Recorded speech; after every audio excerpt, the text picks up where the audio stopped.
My guest this week on the Europe Conversation is Russian political activist Vladimir Kara-Murza. He was sentenced to 25 years in prison in Siberia for criticising Putin's war in Ukraine. He was released in 2024 as part of a prisoner swap, but he tells me that despite everything, he's still optimistic about the future for Russia and Ukraine. Vladimir Kara-Murza, Russian opposition politician, former political prisoner. Thank you very much for joining us on the Europe Conversation. Thank you so much for inviting me. It's a pleasure to be here. Now, I'm sure so many people have said this to you, but obviously you should not be here. You were poisoned in 2015 and 2017. You had a 5% chance of living. You were told you were in a coma for a month. And then just a couple of years ago, you were sentenced to 25 years in prison in Siberia. And you managed to be released as part of a deal with the former US President Joe Biden. Tell us first of all about that. The first time you got poisoned, what exactly happened? How did they do it? How did you realise what was happening? Well, I'd been involved in Russian opposition politics for many years. I came to work with Boris Nemtsov, who was the most prominent leader of the Russian democratic opposition, former deputy prime minister, who was assassinated in front of the Kremlin literally 10 years ago in 2015. I came to work with him back in 1999, and I was myself a candidate for the Russian parliament back in 2003 when it was still possible for opposition candidates to be on the ballot. Today that's unimaginable. And for many years, Boris Nemtsov and I were involved in the international advocacy campaign for the passage of Magnitsky Act, so the laws that would introduce targeted personal sanctions in the form of visa bans and asset freezes against officials of the Putin regime and of any other dictatorial regime around the world who are personally complicit in human rights abuses and corruption. And as you can imagine, that's not a very popular thing in the Kremlin because these people, the people around Putin, have long been used to the idea of stealing in Russia. And I was first poisoned in May of 2015. I had no doubt from the beginning that it was the Russian security service, but now we know, thanks to an international media investigation led by Bellingcat, that have identified actually the people, not just the unit, but the specific people, officers in the Russian FSB, whose task it is to physically liquidate political opponents of Vladimir Putin. This was May 2015. I was at a meeting with my colleagues in Moscow, and suddenly I felt that I had difficulty breathing. And then I felt like I couldn't breathe at all, and I started to sweat. My heart began to beat really, really fast, and before I knew it, I was unconscious. It's a very scary feeling to feel that you're dying. This is what I felt like. I felt that this is the end. And then I was brought to a hospital, and doctors told my wife that I had about a 5% chance to live. I was on on artificial life support with a multiple organ failure, in a coma, and the official diagnosis that was given to me at my Moscow hospital was toxic action by an unidentified substance, which, translated from medical speak to normal human language means poisoning. I did survive. The doctors saved my life, and then I had to basically spend a year to learn to walk again, to learn to use a spoon again. I mean, everything was just gone. And then as soon as I was able to, I went back to Russia and resumed my work, but then it happened again in February 2017, the exact same thing, same diagnosis, same conditions. And now, thanks to that amazing Bellingcat investigation, we know of the existence of this special unit within the Russian FSB, the Russian Federal Security Service.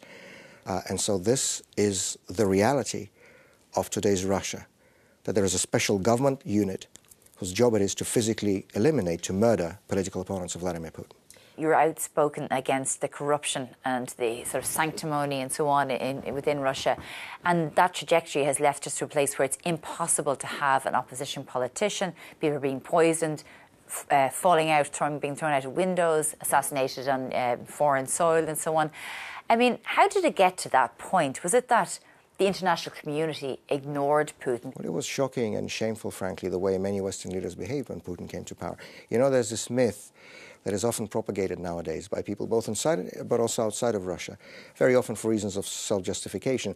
And the myth is that there was some kind of an early Putin who was supposedly okay, who believed in reform or modernization and cooperation with the West. And then something went horribly wrong along the way, and now it's this Putin who's doing all these things. Nothing could be further from the truth. Putin was Putin from the very beginning.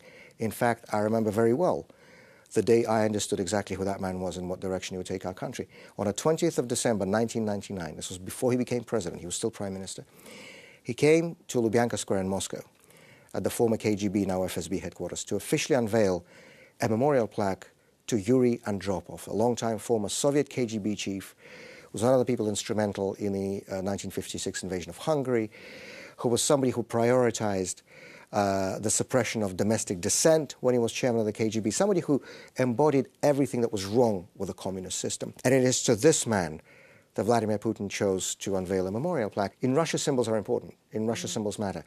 And I had no more questions. He could not have chosen a more potent symbol to signal the direction of his future rule. And just in case anybody still had questions, in the first year of his presidency, Mr. Putin reinstated the Stalin-era Soviet national anthem as the national anthem of the Russian Federation. What do you think when you hear the likes of US envoy Steve Witkoff praise Vladimir Putin and say, oh, he prayed for Donald Trump when he got shot at during one of his rallies, and that he's actually a good guy? Look, Vladimir Putin, of course, is a former KGB officer, and as he once himself publicly admitted, the favorite part of his job was recruiting people. And to be a successful recruiter, you need to know what your interlocutor, sort of what kind of person he or she is, and you need to sort of get in their trust. And that's exactly what he used when he came to power. George W. Bush was a devout Christian, is a devout Christian, and so when Putin met with him, he told him the story about a cross that his mother had given him that, survived in this massive fire at his dacha and whatever else. And that's when President Bush came out and said he looked into his eyes and saw his soul. And, I think he rightly calculated, Putin did, that the best way to do this with Donald Trump is through personal flattery. And that's exactly what he did with that conversation about praying for him, and also, of course, giving him a painting that Mr. Witkoff brought to Washington. I mean, look, these are tricks that have been used by Soviet, and not just Soviet security services, for decades. It's incomprehensible to me how serious people can fall for this kind of stuff in the 21st century. So let's look at the opposition, because I know for a long time you are very optimistic about the future of Russia. I mean, I still am. Yeah, that's the thing, because it doesn't look like there's any hope for optimism. Putin is alive and well, because I remember for a long time people kind of thought that he might have cancer and so on. Doesn't look like there's any chance of him being overthrown.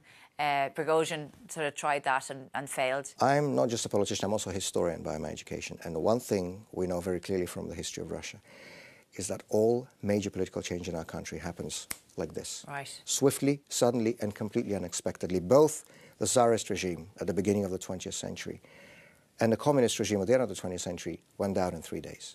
Literally, not a metaphor. This is how things happen in Russia. None of us knows when or how change will come.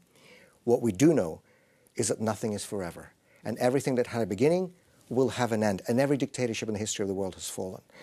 Do you have any ideas that there may be anyone within the regime that would be willing to overthrow Putin? What I do know for sure is that there are many people in Russia, inside Russia today, who completely disagree with this regime, who categorically oppose this war of aggression. And, when I was in prison, I would receive thousands of letters from all over the country, every month, from people I'd never met, from towns and cities I've never been to, some of them I hadn't even heard of. And these were the people who took the time and the risk, by the way, to write to somebody like me, an enemy of the people, using the official prison's correspondence system. Those letters system. get through to you? Some did, some didn't, but many did, because they have to go through prison censorship. And, of course, you need to leave all your contact details and so on. And people wrote to say that they think like I do. They think the same of this war as I do.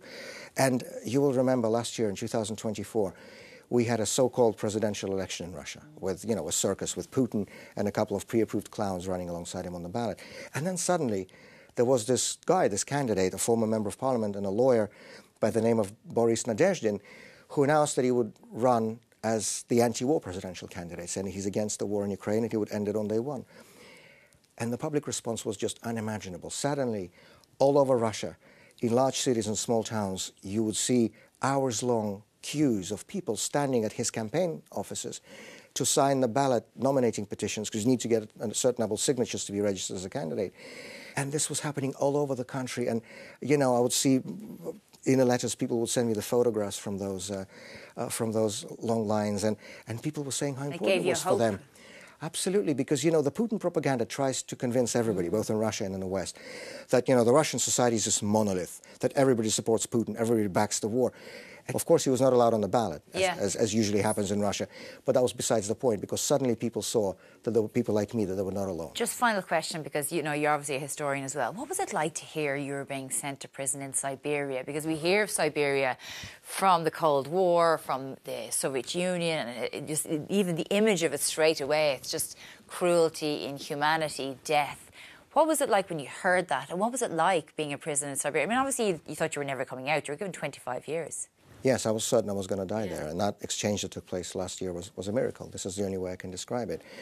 But as a historian, of course, I've read and reread in prison many memoirs by Soviet dissidents, literature on the Stalin period, of course, Solzhenitsyn and Shalamov, and of course, books going even further back in the 19th century.